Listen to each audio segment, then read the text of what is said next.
que si tienes comezón en la garganta, ráscate el oído, ya que al tocar los nervios del oído se produce un reflejo en la garganta que causa que los músculos sufran un espasmo y así alivian la comezón.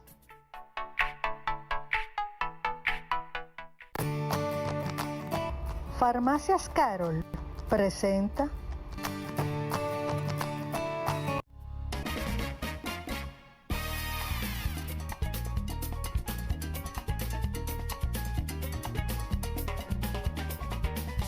Bueno, aquí estamos de lujo con la doctora Carmen Rodríguez, nuestra cardióloga de cabecera, en una trayectoria ya de larga data a pesar de su corta edad. Estamos bien representadas, así que bienvenida. Carmen es de la casa, yo creo que ya ella no necesita Ya ella de mucha la casa, ya ella lo presentación, así conoce que todo usted el la mundo. googlea y usted investiga sobre ella porque ella está Gracias. localizable y bienvenida sea. Ay, sí. Muchas gracias. Bienvenida Carmen, qué bueno tenerla por aquí y más con el tema que seleccionamos, porque cada día aparecen más situaciones cardiovasculares, doctora. Entonces decidimos tratar con usted sobre todo las enfermedades cardiovasculares, todas, porque todos los días sale como algo como nuevo y no entendemos, porque a veces está bien que hay personas que llevan vidas desordenadas, pero hay otras que no. Así es. Entonces vamos a tratar ese Eh, tema con usted. Sobre Así todo que, algunas, doctora, algunas que se van haciendo ejercicio y que tú ves que están entrenando y como quiera le pasa. ¿Cómo es eso? Sí. Bueno, es una situación difícil porque ustedes reconocen que la enfermedad cardiovascular es la causa más común de muerte a nivel mundial. Supera todas las causas de mortalidad, supera los accidentes que antes, por ejemplo, en nuestro país, que es un lugar donde los accidentes todavía no se han controlado, es también superior a eso, a los cánceres y a las enfermedades infecciosas. Entonces sigue siendo la causa número uno de muerte, el infarto, la enfermedad cerebrovascular y, y las complicaciones de estas. Entonces, las personas a veces hacen ejercicio, pero no han hecho una buena preparación para esta, no se han investigado su condición de salud y eso hace que entonces las personas lleguen haciendo sus ejercicios, lo que hagan es que presenten eventos, muerte súbita, arritmia y ese tipo de complicaciones. Ujú. doctor, y tendrá que ver, porque por ejemplo, ya sabemos que uno de los factores es precisamente la falta de calentamiento, en este caso de los deportes. ¿Qué otros factores, además de la herencia, pueden desencadenar con una enfermedad cardiovascular? Porque yo he visto que ahí dicen que hay mucha gente que se está muriendo, no se sabe por qué, porque estaba muy bien ahorita y de repente le dio un síncope. ¿Qué otros factores están ocurriendo hoy día que están acarreando a eso, Los factores de llevando a ese caso? riesgos son básicamente los tradicionales que ya conocíamos, como lo es la edad, el sexo, que es más común todavía en hombres que en mujeres, por encima de a medida que la persona entra en edad, más frecuentes son los eventos cardiovasculares.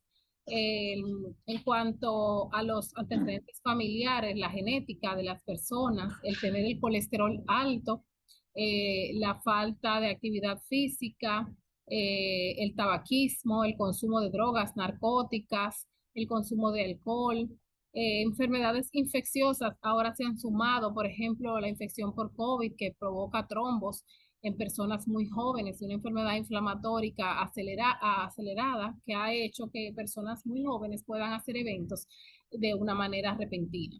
Entonces, esas son las causas más comunes que tenemos ahora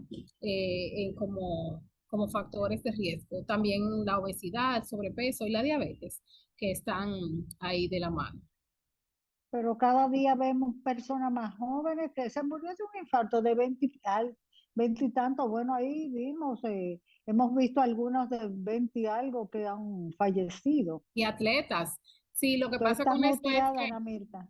A veces no es infarto, unas veces las personas caen con un evento o hacen un evento fatal, lo etiquetan de infarto, entre comillas. En realidad lo que tienen allí puede ser una arritmia, una persona que tenía una enfermedad los canales, la canalopatía, que son comunes en personas jóvenes, pero hay estudios ahora que se puede hacer prevención temprana y que nosotros podemos darnos cuenta la causa. Lo que pasa es que se aconseja a las personas que busquen ayuda, que se evalúen para que a tiempo puedan identificar cuáles son sus factores de riesgo y puedan modificar los que puedan así cambiar su perfil metabólico, su perfil de riesgo. Bien.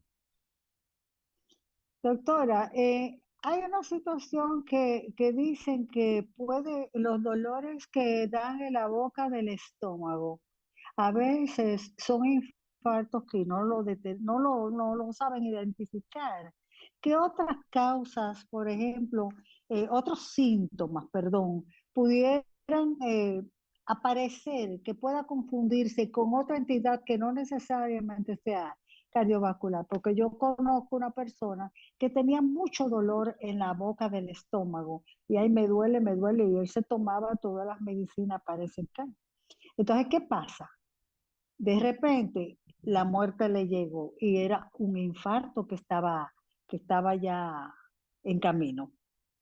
Sí, las personas que hacen infarto de la cara inferior del corazón, esta parte se pone en contacto con el diafragma y los síntomas que va a presentar las personas con este evento es dolor en epigastrio. Es un dolor que la persona puede confundir con que es así, que es el estómago, porque da náuseas también. Incluso puede llegarle a dar diarrea a las personas, o sea, alteración de la peristalsis y eso se acompaña de sudoración, pérdida de debilidad o pérdida de la fuerza en el cuerpo y pueden perder el conocimiento también. Normalmente está relacionado con un infarto de la cara inferior del corazón y por eso es que no podemos minimizar los síntomas que ocurre mucho en las mujeres, que las mujeres siempre nos hemos acostumbrado a aguantar dolor, que si el dolor menstrual, que si el dolor del parto, que si el dolor, todos los dolores, y entonces nos acostumbramos a vivir con eso. Y a veces, por eso es que la enfermedad cardiovascular en la mujer es más peligrosa y más agresiva, porque las mujeres tienden a minimizar esos síntomas, no manifiestan que están sintiendo esa molestia y no le dan importancia y a veces llegan tarde al servicio de emergencia. Doctora, cuando uno tiene es una enfermedad, sí que puede ser hereditaria, como ya usted nos dijo que habría que tener ojo por eso. ¿Cómo se diagnostican estas enfermedades? Y si es posible que aquellas personas que ya por herencia han visto en varias generaciones este tipo de complicaciones, deben de acudir al médico a hacer ese chequeo, por lo menos anual, que tanto les reúnen. Estamos huyendo todo el tiempo, huyendo a los médicos. Es que normalmente las personas acuden al médico cuando tienen síntomas. Lo ideal es que todo adulto acuda a un médico para hacer su primera intervención e identificar su riesgo cardiovascular. El seguimiento va a depender de los factores que tenga la persona. Si es una persona que está, entre comillas, sana, que no tiene ningún factor de riesgo, lo ideal es que su chequeo se haga una vez al año. Pero si además de esto se está hipertenso, tiene colesterol alto, tiene intolerancia a los carbohidratos o diabetes, su seguimiento regular debe hacerse por lo menos 3 o 4 veces al año. 2 de ellas para hacer laboratorios y para hacer su screening de seguimiento, incluyendo los laboratorios y los estudios del lugar. Y los que tienen pocos factores, un solo factor de riesgo, estos pacientes, entonces va a depender de su médico tratante, cuáles son las recurrencias con las cuales debe visitarlo. Pero sí debe de hacerse un plan de seguimiento y hacer las recomendaciones, llevarse las recomendaciones de su médico, porque lo que pasa es eso, que las personas esperan sentirse mal y cuando llegan a veces es muy tarde o ya han tenido un evento y hay que poner candado después que nos roban. Ujú, así es. Bueno, mis disculpas que me salí de ustedes saben el tema de la luz acá, pero yo le quería decir le quería preguntar a la doctora de muchas personas que he visto que eh, tienen eventos coronarios en el baño, como pues, no sé si es que se sienten mal y se entran al baño y ahí se desploman, Sí. o hay alguna relación entre el baño y los eventos coronarios. Porque he Es oído cierto. que se pueden evitar, pero ¿quién mejor que usted que aclararlos, para aclararlos? Claro. Hay una entidad que es el síncope o la pérdida de repente del conocimiento y la postura, que ocurre porque la persona tiene hipotensión o presión baja, que es lo contrario de la hipertensión, o que la frecuencia de su corazón está muy bajita, que a eso le llamamos bradicardia. Entonces, a veces ocurren en personas jóvenes estas situaciones y ustedes saben que ir al baño a defecar, por ejemplo, estimula un estímulo vagal, o sea, estimula el sistema nervioso y esto hace que las personas le bajen mucho la presión o la frecuencia cardíaca. Y es por eso que hay personas que van a desplomarse en el baño. Entonces, hay que considerar a las personas que han tenido aviso de síncope, que es lo que nosotros llamamos presíncope. Si ya le ocurrió jugando béisbol, por ejemplo, o basquetbol en el colegio al niño, en este caso, o al joven, adolescente, hay que prestarle atención a esto. Aquellos que cuando hacen un esfuerzo más de lo normal, que corren, que dicen que se agitan o sienten dolor en el pecho, esos pacientes hay que prestarle atención, porque también pueden estar relacionados con arritmias mortales. Entonces se acelera su corazón, que es otra causa, y pueden hacer también una pausa, porque cuando el corazón está muy rápido, baja el gasto cardíaco y colapsa. Entonces es una causa por la cual las personas también pueden perder el conocimiento. Y otras de las situaciones que ocurren así en la madrugada es porque también las personas se paran de repente de la cama, no le dan ese tiempo de que se equilibre el sistema y que se siente primero y luego se levante, sino que como que de repente se paran y se va todo y hace que pierda el conocimiento y pueden caer. A veces no se muere, no necesariamente debe morir, pero puede suceder. Doctora, a nivel de tratamiento, se supone que ya después de determinada la situación que está padeciendo el paciente, se somete a tratamiento. Muchos de ellos no siguen el tratamiento como debe ser, como Ajá. por la letra, como decimos en buen dominicano, e incluso hasta son capaces de cambiar las medicinas que le ha puesto el médico por otras que le han dicho que son de que mucho mejores para eso. Ujú. Háblenos de las consecuencias de estos tratamientos variados por el paciente y qué se toma en cuenta para ustedes someter, por ejemplo, a un paciente que toman en cuenta para un tratamiento determinado de la Es, pregunta. Es importante eso porque las personas nunca quieren tomar medicamentos, o sea, nadie quiere tomar medicamentos.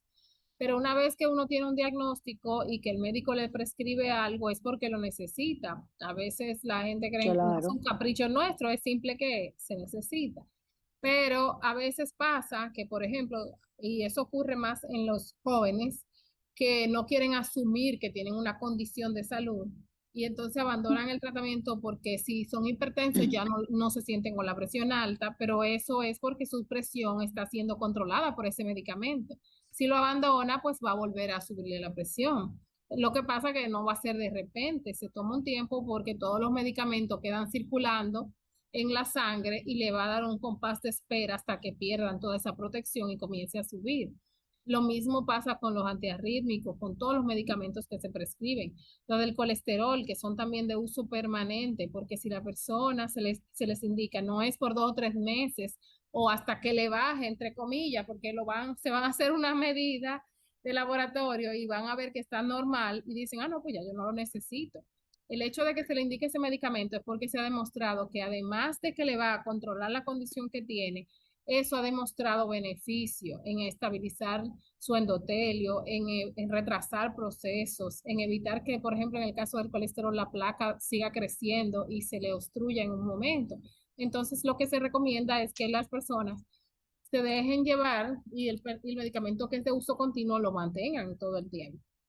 Esas son las consecuencias de esto, de que hagan episodios o crisis.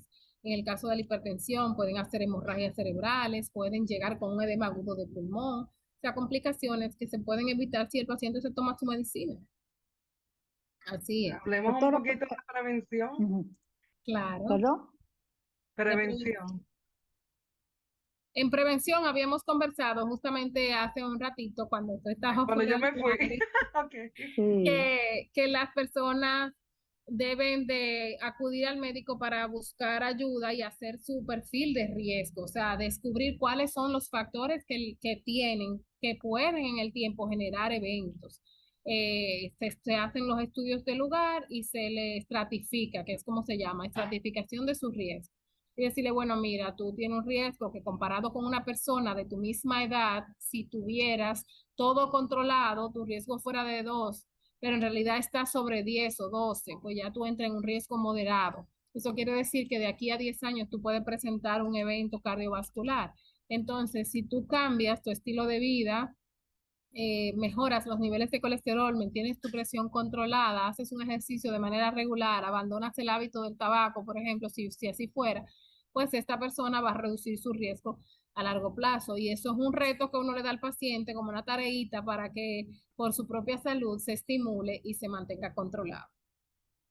Doctora, ¿y qué tal va? Porque yo he visto, usted habló de colesterol, pero hay una situación, hay muchas personas que yo he escuchado que dicen, yo produzco colesterol, Ajá. como que su físico o su organismo produce el colesterol y nunca le baja. ¿Qué pasa con estas personas entonces? Porque ahí no hay medicina ni nada que aporte a que baje el nivel de colesterol. Es algo que se escucha mucho y que es verdad. Es una de esas frases que la gente pueden utilizar a diario, pero que es cierto. Nuestro cuerpo produce colesterol. En el metabolismo diario se acumula colesterol y se genera. Lo que pasa es que de manera genética cada uno tiene un metabolismo diferente para las grasas. Entonces, lo que hay que hacer es cambiar los hábitos y utilizar los medicamentos, consumir nueces, aceites vegetales, hacer ejercicio para quemar el exceso de colesterol, porque siempre que se hagan los valores va a estar alterado, pero una cosa es que estén altos y otra cosa es que se mantengan en rango, ya sea con medicamento o combinación de dieta y medicamento y ejercicio. Y otra cosa es que se deje así libremente, porque entonces ya estos son los que van a presentar los eventos. Hay personas, hay lo que se llama la dislipidemia familiar, que eso es, incrementa el riesgo cardiovascular muchísimo más. Esos son las personas que tienen antecedentes familiares de una persona en su familia que murió muy joven, antes de los 45 años, de manera súbita, o que hizo un infarto temprano, y que se repite en sus familias de todas las generaciones.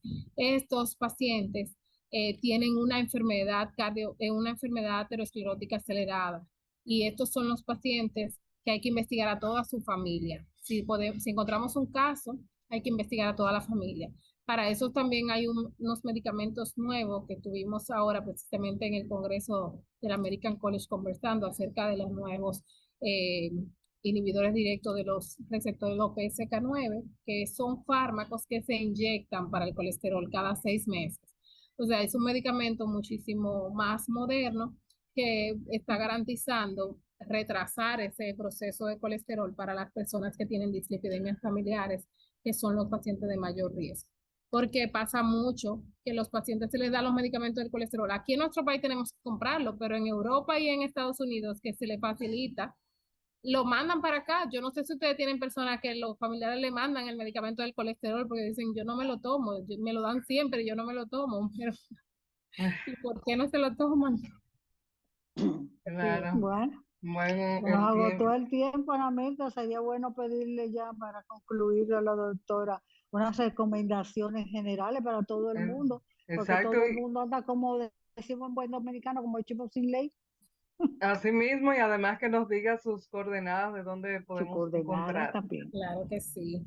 Bien, pues la recomendación es la misma, buscar de manera oportuna una atención médica para que se le identifiquen sus factores de riesgo y hacer, por supuesto, las recomendaciones de su médico. Cambiar los hábitos de alimentación, hacer ejercicio, porque hay que reconocer que nuestro cuerpo no cambia, nuestro cuerpo viene programado para ahorrar energía, que son los triglicéridos, por ejemplo, que estos se acumulan de todo lo que sobra. Nuestro cuerpo no saca del organismo, no bota nada, él guarda. Entonces lo que hace es que lo guarda en forma de grasa y ahí entonces se genera lo que es el sobrepeso o la obesidad, que podemos hablar de este tema en la próxima ocasión. De esa manera, pues entonces los que tenemos que cambiar los hábitos somos nosotros y incluir en nuestro día a día ejercicio de manera regular, que debe ser 1 hora diaria, por lo menos 5 días de la semana, para que entonces retrasemos los procesos que se puedan presentar. Entonces, bueno, mi teléfono es 809-508-2228 para las citas. En la Clínica Independencia estamos a la orden lunes, miércoles y viernes de 8 a 2 de la tarde. Ay, muchas gracias. En las redes sociales la podemos lograr. Sí, me pueden conseguir en Instagram y también en Facebook como Carmen Rodríguez Díaz. Muchas Muchísimas gracias, gracias, doctora. doctora. De Encantada. verdad un privilegio tenerla y más cuando viene siempre a traernos esas informaciones que nos ayudan a cuidar el motorcito de nuestra vida, ¿verdad? Así es. Muchas gracias Claro que por sí. su tiempo y feliz Siempre, resto del día, doctora. Bye, feliz Gracias, tarde. Bendiciones. Hasta la vista. gracias. David, vamos a la pausa, señor director, señor David. Farmacias Carol presentó